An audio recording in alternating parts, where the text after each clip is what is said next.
Salut à tous, j'espère que vous allez bien. Aujourd'hui, on va regarder ensemble la liste de Didier Deschamps pour l'Euro 2024 et je vais vous donner un peu mon avis sur cette équipe et on va voir un peu qu'il y a quelques surprises dans cette équipe. Donc Deschamps nous a pris que 25 joueurs, or il avait le droit à en prendre 26. Il y a notamment une grosse surprise, Kanté, ça on l'a tous vu, et il y a quelques déceptions, je pense pour certains joueurs notamment.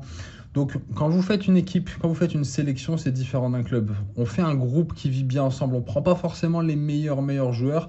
Il y a un équilibre de vestiaire, il y a un comportement positif à avoir. On sait qu'il y a des joueurs qui ne vont pas jouer, ça qu'il faut l'accepter. Certains ne l'acceptent pas. Donc, c'est assez compliqué de faire un groupe équilibré. Il y a certaines contraintes. Sinon, c'est une liste assez traditionnelle du Deschamps dans le texte. On sait que Deschamps, il aime bien un certain type de joueur. Il aime bien un joueur qui pose pas de problème de comportement et il aime aussi les joueurs costauds, les joueurs qui vont au duel, les joueurs musclés, qui ont une dimension physique, il l'a encore dit à TF1. Il prend toujours beaucoup plus de défenseurs. De toute façon, s'il pouvait faire une équipe avec 11 défenseurs, je pense qu'il le ferait. Et moi, il y a une chose qui me chagrine un peu en introduction ici, ce que je vais dire, c'est que ça manque de joueurs créatifs au milieu de terrain. Ça, on l'a vu lors du dernier rassemblement. Avec l'absence de Griezmann, on a vu qu'au niveau de la créativité de la dernière passe, c'était compliqué et que notre jeu était beaucoup plus lisible. Donc pour moi, il manque un joueur créatif. À savoir que cette liste peut être modifiée avant le 14 juin, je crois, parce que il y a une histoire de règlement qui stipule qui peut changer ou qui peut rajouter un joueur, ou peut-être qu'il y aura un blessé d'ici là. Enfin, je le souhaite pas, mais on peut encore avoir un ou deux changements. Et aussi, je tenais à remercier tous mes nouveaux abonnés. Alors là, vraiment, je tenais à vous remercier, les mecs, vous êtes au top. Je devais avoir 25 abonnés, je regarde hier, j'avais 90, 100 abonnés. Donc vraiment un gros merci à tous les nouveaux abonnés de France, de Belgique, de Côte d'Ivoire, de Congo, du Mali. Je vous remercie tous. N'hésitez pas à vous manifester, vous êtes les meilleurs. On va analyser cette liste de Deschamps en faisant ligne par ligne. Gardien, défenseur, milieu, attaquant. C'est parti. Au niveau des gardiens de but, ça va être vite expédié. On sait tous que Maignan sera titulaire. Il a eu des petites blessures cette année, mais là, la hiérarchie va être respectée. Ça va être Maignan 1, Samba 2, Areola 3. Voilà, Samba, il a accumulé un peu d'expérience. Il a joué la Coupe d'Europe avec Lens. Maignan, toujours excellent gardien au Milan AC. Donc là, il n'y a pas grand-chose à dire. Et Areola, à mon avis, j'ai rien contre lui, mais je pense qu'il ne jouera pas. Voilà, donc on va vite passer aux défenseurs. Alors là, beaucoup de défenseurs. Je crois qu'il y a 8 défenseurs. Deschamps aime bien les défenseurs à l'ancienne. Il aime bien les défenseurs style Marcel Desailly, les joueurs costauds, ça se voit. Vous prenez Upamecano, Konaté, c'est des mecs très costauds. À mon avis, on va encore avoir Koundé en latéral droit. Ça, j'aime pas du tout. Koundé, c'est pas un latéral pour moi. Je l'ai déjà dit, je le redis encore, mais il va nous le mettre Koundé en latéral droit, c'est sûr. Ensuite, on va voir comment il va jouer au niveau de l'axe de la charnière centrale. Est-ce qu'il va nous remettre Konaté ou Upamecano, sachant que Konaté joue un peu moins bien, joue un peu moins cette année à Liverpool, que Upamecano est moins bon avec le Bayern. J'aimerais bien voir Saliba, qui relance très proprement, qui a joué tous les matchs titulaires avec Arsenal, qui a beaucoup progressé encore, qui est un des meilleurs défenseurs de Première Ligue, sachant qu'il y a la blessure de Lucas Hernandez. Il y a aussi Pavard qui est là. Pavard qui peut dépanner aussi, qui peut jouer dans un système à 3. Donc ça, c'est bien. Le retour de Ferland Mendy. Alternative plus que crédible à Théo Hernandez côté gauche. Ferland Mendy, il est titulaire au Real Madrid, donc je pense qu'il a largement le niveau de l'équipe de France. Sinon, Klose aussi à droite en doubleur de Koundé, je pense. Voilà, donc beaucoup de défenseurs. C'est tout ce que j'ai à dire sur cette défense. Là, c'est vraiment, j'ai pas de problème avec ça. Par contre, on va voir qu'au niveau des milieux de terrain et des attaquants, il y a un peu plus de choses à dire. J'ai plus de remarques à faire.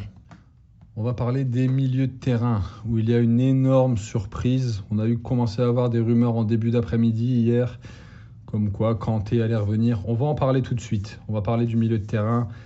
Peut-être le secteur le plus important dans le football moderne, c'est là où c'est le cœur du jeu, c'est là où ça se passe. Si t'as pas un bon milieu de terrain, tu vas nulle part en fait. Donc on va parler de N'Golo Kanté, superbe joueur qui nous a fait rêver en 2018, qui a une capacité à courir partout, à faire des courses à haute intensité, qui était bon dans les duels, qui avait une belle technique, qui remontait des ballons propres. Sa dernière année à Chelsea, ses 2 dernières années à Chelsea, il avait même progressé dans le secteur offensif.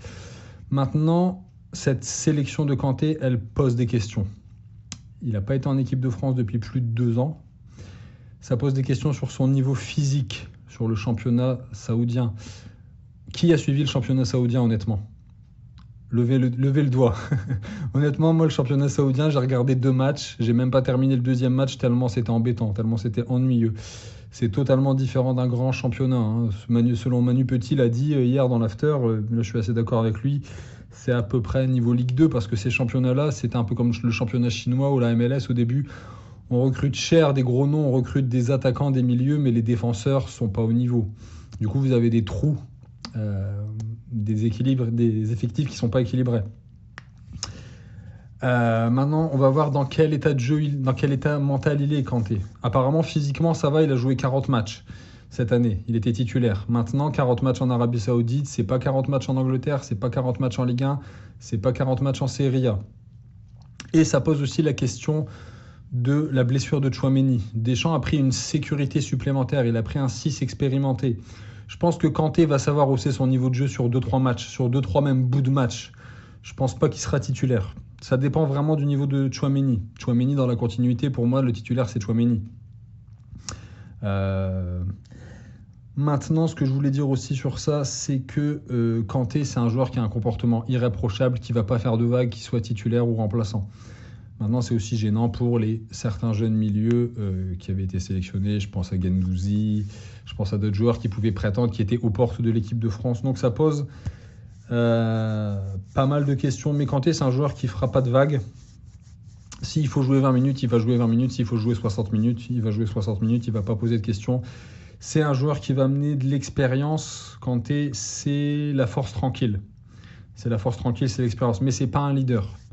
C'est pas un leader, c'est pas un aboyeur, c'est pas une grande gueule, c'est pas un leader sur le terrain. C'est un joueur discret, mais c'est pas un reproche. Moi, j'adore N'Golo Kanté. N'Golo Kanté Prime, c'est un des meilleurs 6 de son époque. Hein. À Chelsea, tout ça, il avait un super niveau en sélection en 2018 aussi. Donc sur cette liste des milieux de terrain, on va voir qu'il y a beaucoup plus de joueurs au profil défensif. C'est des 6-8. Hein. Camavinga, Fofana, Rabiot. Rabiot peut mettre des buts, mais c'est pas vraiment un meneur de jeu, c'est pas vraiment un joueur offensif, il joue un peu côté droit. Fofana a une capacité à remonter des ballons, il a une belle technique, il a une belle frappe, c'est pas mal aussi. Griezmann, après, Griezmann forcément. Zaïre Emery aussi, bon. Il peut y avoir débat sur Zaïre Emery, certains ont dit qu'ils auraient aimé voir d'autres joueurs, ça se comprend, il y a des arguments. Hein. Et vous voyez que cette équipe, elle est vraiment orientée défensivement. Deschamps aime bien avoir sa base défensive costaud. Et il manque un peu de créativité pour moi. C'est ce que je disais en intro. Si Griezmann se blesse, on est embêté. Parce que tu mets qui en fait ? Qui peut jouer, on va dire, qui peut jouer 10 dans cette liste ? Bah personne en fait. Au niveau des milieux de terrain, personne. Donc on a vu qu'il avait repris Kanté, sachant que c'était une liste à 26. Pourquoi il n'a pas pris un autre joueur offensif ? Un milieu offensif, un jeune ? Je pense à... Je vais dire des noms un peu. Hein. Peut-être vous ne serez pas d'accord avec moi, mais c'est pas grave. Hein. C'est le but de Désiré Doué, un Rennes qui fait une bonne saison, qui a une bonne technique. Un joueur frisson, qui fait une bonne fin de saison. Un peu jeune, mais pourquoi pas. Je pense aussi à Yacine Adli. Yacine Adli qui fait une très bonne fin de saison du côté du Milan AC, où il commence à être de plus en plus titulaire, qui a une belle vista, un joueur qui a une belle technique, qui sait jouer la passe, qui a une bonne vision de jeu, qui est un joueur élégant, qui peut jouer un peu plus un cran plus offensif. Donc il y avait encore des possibilités au milieu de terrain. J'ai même entendu certains parler de Nkunku. Nkunku qui peut jouer à différents postes, qui décroche aussi. Bon, il revient de blessure, il a été assez gravement blessé, donc c'est peut-être un peu plus incertain. Mais on voit qu'on a un milieu de terrain qui est vraiment à orientation défensive, même si c'est des joueurs qui peuvent un peu amener le ballon. Je pense à Camavinga, Fofana, Rabiot, c'est des joueurs qui peuvent un peu amener le ballon et faire des passes D, mais c'est pas vraiment des joueurs créatifs.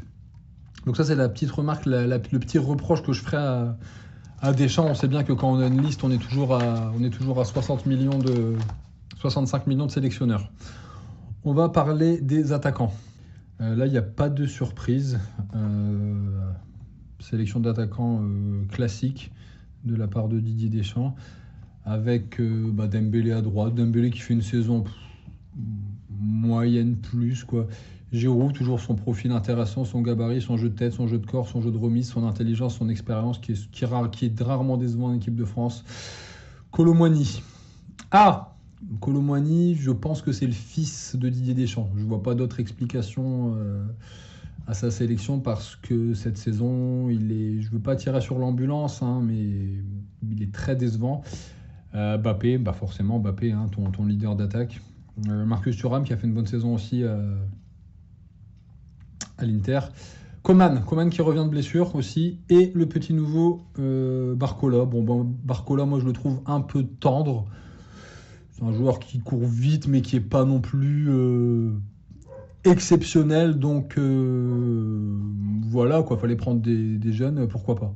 Donc forcément on va avoir des déceptions. Il va y avoir des joueurs extrêmement déçus. Certains joueurs vont avoir du mal à s'en remettre. On s'en rappelle comme il y a eu en 98 avec les 6 joueurs qui sont partis là, avec J2 et je ne sais plus les 5 autres.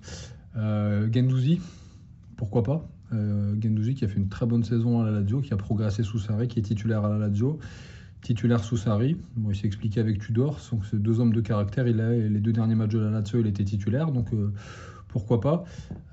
Moussa Diaby, qui fait une bonne saison, c'est plus un joueur de côté, mais qui fait une bonne saison à Aston Villa. Yacine Adli, j'en ai déjà parlé aussi, pourquoi pas. Les Lyonnais aussi, qui demandaient le retour de Lacazette. Lacazette qui fait 2 saisons au top, à plus de 20 buts. Non, peut-être pas cette année, 17, 18, je sais plus. Pourquoi pas, c'est aussi une alternative crédible, mais Lacazette avec Deschamps en équipe de France, ça n'a jamais pris. Donc voilà, bon, on peut dire quand même c'est dommage parce que c'était une liste à 26. Il aurait pu prendre une option en plus, une option offensive. Prends un jeune pour l'intégrer, prends un joker offensif, prends un mec qui va te mettre le feu. Les joueurs que j'ai cités avant, là, pourquoi pas. Récompense un joueur, ça aurait pu être pas mal parce que je le répète, mais si Griezmann se blesse, on est embêté. Voilà, donc je trouve que c'est une équipe qui est cohérente avec les choix de Deschamps. Bon, Kanté, on en a parlé. Ça reste une équipe qui manque de jeu, en fait, je trouve. C'est une équipe qui manque de créatif, c'est une équipe qui manque de joueurs qui font le jeu, en fait. On a notre côté gauche qui va être plutôt fort, comme habituellement avec Théo Hernandez et Mbappé.